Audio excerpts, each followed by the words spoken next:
I'm an attorney. I've been practicing for quite some time, and I restrict my practice at this time to injury and accident claims, and that's all I do. Went to school in Hammond, Southeastern Louisiana University, and I got a degree in mathematics and chemistry, and then I went to work as a field engineer for Halliburton after that, but I always knew that I wanted to go back to law school, and then I eventually did go back to law school at Loyola University in New Orleans. When I started out, I did just about anything that came in the office, and eventually I worked my way around to becoming a public defender. The DA hired me to work as a prosecutor, and I worked as a prosecutor for several years. But during the time I had a private practice, and I still geared myself to knowing that I wanted to do personal injury work. You know, I take cases from various locations, but mostly it comes from Tangiboa, Livingston, and St. Helena Parish, and some St. Tammany and Washington Parish.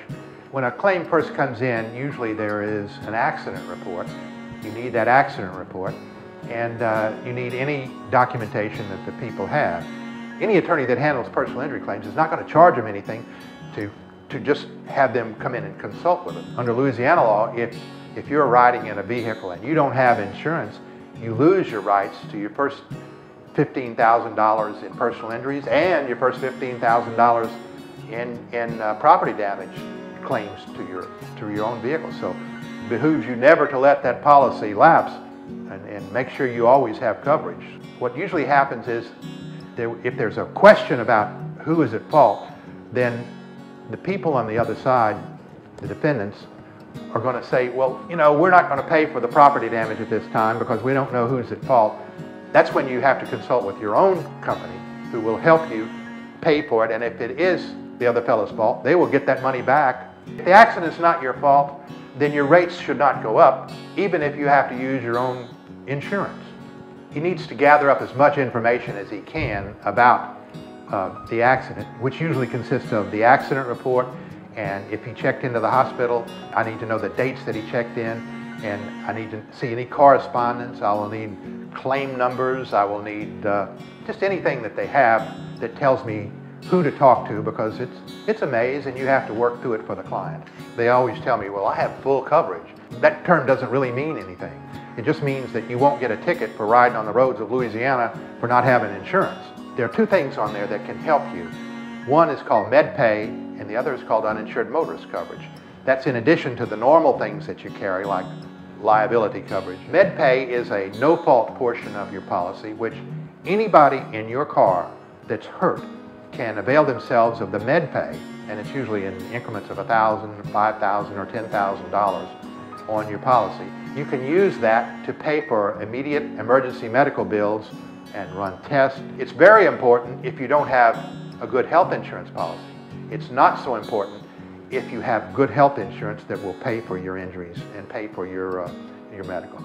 The other portion of the policy that's even more important is uninsured motorist coverage, because so many people out there have either no coverage or a minimum coverage. So if someone hits you and they have no coverage, then your uninsured motorist coverage will pay for your injuries just as if he did. Same goes for if he does have some coverage and it's not enough to pay for your injuries, then you can stack your policy on top of his. So if he has a minimum $15,000 policy and your injuries are worth more than that, and you have a $15,000 in UM coverage, then the uninsured motorist coverage, that gives you now $30,000 that you can collect, and it's of no consequence to you to use that if you're not at fault. Uninsured motorist coverage will pay when the guy has no insurance, he has some insurance, or it's a stolen vehicle or a hit-and-run vehicle.